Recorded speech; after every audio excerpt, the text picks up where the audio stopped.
What's happening, everybody? It's me from tamimtechreviews here again with another video for you guys. And today we're going to be talking about my little experience with the M1 Pro Macbook 16-inch model, 16.2-inch model to be exact, and how I think it fares against the 13-inch M1 MacBook Pro that I've used for the past year prior to this upgrade. Now, when I got the M1 MacBook Pro 13-inch, I knew that I was going to upgrade to the 14-inch or 16-inch. I didn't even know it was going to be a 14-inch at the time. I knew I just wanted a bigger model and a more powerful processor.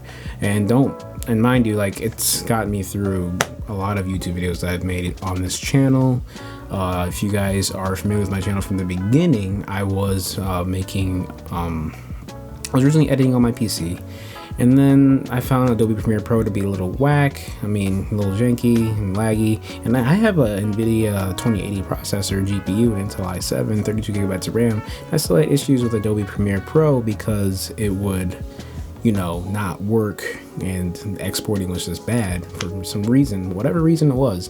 So I got the iPad Pro, not the M1 one, but the one before that, and that was phenomenal. I was editing on LumaFusion, pushing out videos. The editing process was clean and easy, but I wanted more. I wanted to do more editing, and LumaFusion is amazing. You can completely run a YouTube channel off LumaFusion and using just an iPad and an iPhone, or a cheap Sony a6400, Canon M50, what have you. You can completely run a whole YouTube channel on an iPad Pro. And I know, and I follow a couple of YouTube channels that run their channels using primarily an iPad Pro and just editing on LumaFusion. Phenomenal experience, but I wanted to do more. I wanted to add some graphics, I wanted to add some 3D text, I wanted to just be able to do more, and I wanted to have a bigger monitor, some bigger more screen real estate and all that stuff. I just wanted more, and this little toxic personality of mine, I always want more. I want the best of the best. So, and then that's when the M1 MacBook Pro came in the picture, and that was a phenomenal experience. I got to finally use Final Cut Pro, and yeah, now I got the M1 Pro 16-inch, and after doing some comparisons, I feel like I may have gotten the wrong configuration, because to me, from my little recent experiment test I did just now, comparing the two, I feel like I could have gotten more and maybe double the performance if I got the 24-core GPU M1 Max chip instead of the regular M1 Pro chip. But I am satisfied, but that's my long 3-minute backstory. So I will have chapter timelines, and you can sort through those. But first, let's talk about the displays of these laptops. So I had to pull up the specs real quick because I'm just gonna read them off to the display as I play some B-roll. But this 13.3-inch MacBook Pro M1 has a 25 by 60 by 1600 native resolution, which is slightly above a 2K display. Retina, so it's got 227 pixels per inch. So it looks pretty good. It's got the wide color P3 gamut, 500 nits of brightness. So it does look pretty good. The colors are nice and sharp, and you're gonna be seeing me playing back-to-back screens of One Piece between the two laptops. So yeah, that's the M1. 16-inch M1 Pro Macbook Pro. Such a long, annoying name. But that guy has a 3456 by 2234 native resolution at 254 pixels per inch.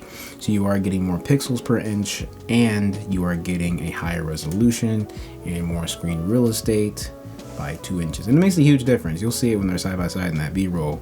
You get 1000 nits of brightness, you get an XDR display, which means extreme dynamic range, which means you get nice HDR content. You get a mini LED display with deeper blacks compared to the regular LCD panel. You have ProMotion technology, so 120 hertz, and they did already come out with an update to have Safari support the 120 hertz, because at first, when it first came out, 120 hertz wasn't really completely supported throughout all of Mac OS, so they fixed that.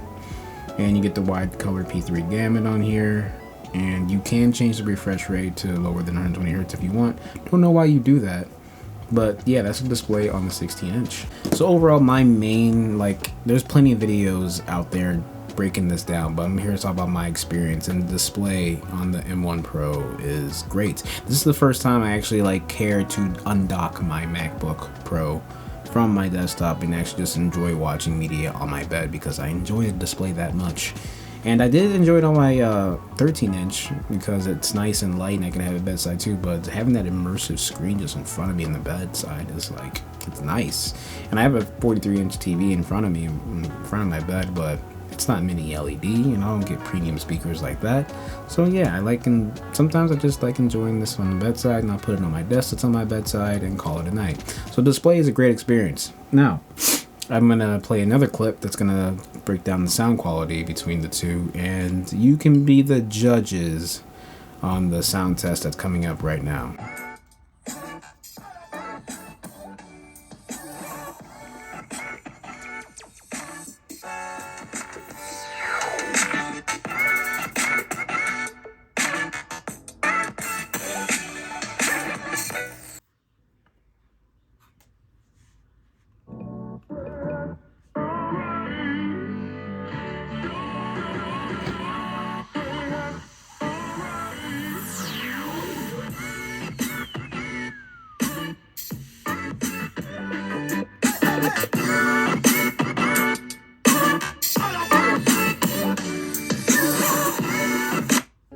So obviously in that sound test, we have a winner, clear winner. The 16-inch has deeper bass, more dynamic sound. And honestly, when I got the 13-inch M1 MacBook Pro, I was unsatisfied with the sound quality. Like, to me, I had to have it at full blast just to enjoy media content on there, whether it's music or watching movies. I had to turn it up almost at full blast, and that was annoying. On the 16-inch, it'll be fine if you left it at half volume. It's loud enough. So that's a good upgrade and a very satisfying upgrade. And you'll have that with the 14-inch too as well, which was nice, because at first I thought maybe only 16-inch would have better sound quality because it has those bigger speaker grills, but apparently that's not the case if you look at other videos. And I've went into an Apple store and compared the speakers, and it is a minimal difference between the two, so that's nice. So if you are looking to get the 14-inch instead and feel like you're gonna miss out on sound quality or loudness in the speakers, you won't. Go to the Apple store and test it out yourself. It's not that big of a difference. The 16-inch will be slightly louder, but not worth shelling out an extra like $400 depending on your configuration. But yeah, you'll be all right, especially if you get the bend base model 14-inch, which is like $1,800 something or $1,900 if you're not on the education bundle, compared to the base model 16-inch. So sound quality, easily 16-inch. Performance. I will have some clips on here, and I'll keep talking about it in case I don't put a voiceover on those clips. But I was looking at the RAM, right? And the RAM on the 13-inch and 16-inch, I don't know if like the software or the apps that I had on my 16-inch aren't as optimized for the M1 Pro and more optimized for the regular M1 chip.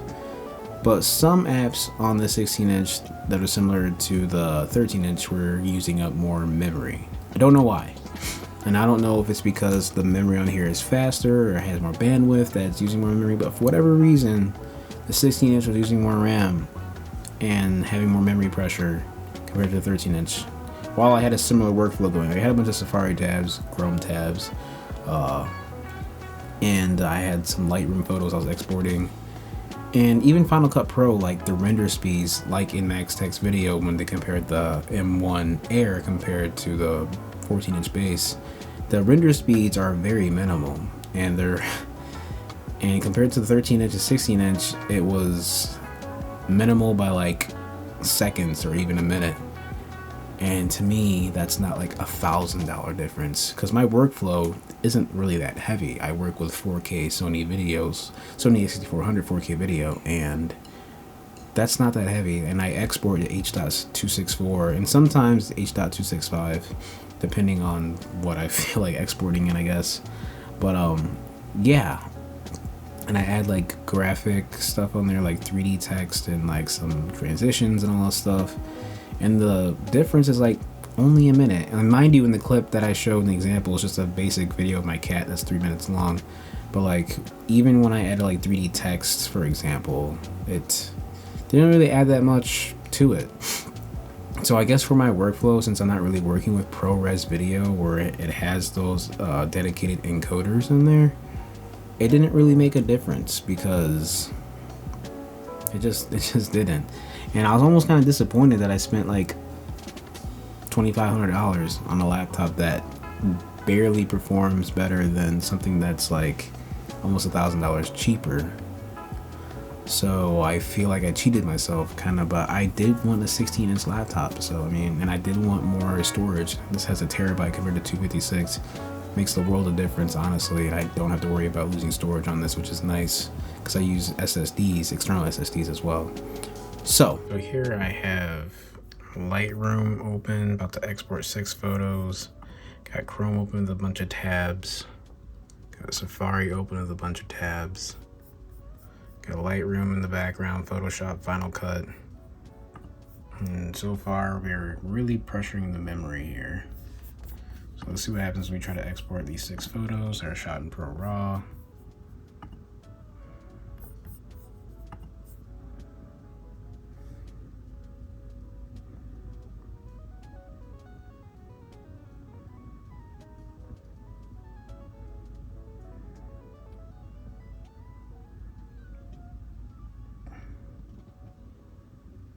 Got lots of swap going. Honestly, the difference between the 16-inch and the 13-inch in export speeds was only 10 seconds. And granted, it was a light video, it was just regular 4K 24, 3 minutes, but still. 10-second difference. I might just try to exchange this for the 14-inch with 32 gigabytes of RAM for the same price. Just because. Though I'd like the size, I could use more RAM, and yeah, this sucks.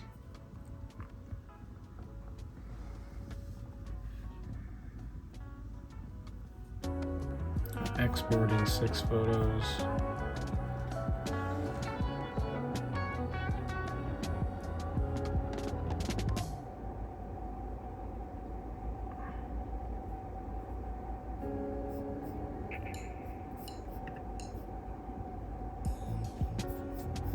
We got a bunch of Chrome tabs open, Safari tabs open.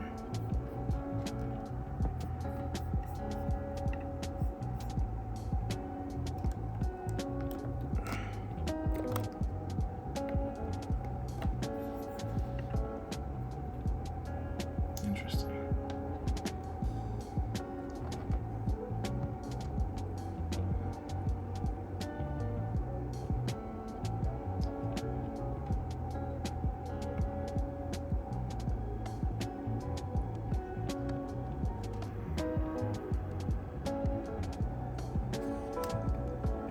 I have these rendering at the same time to 80% here, 82.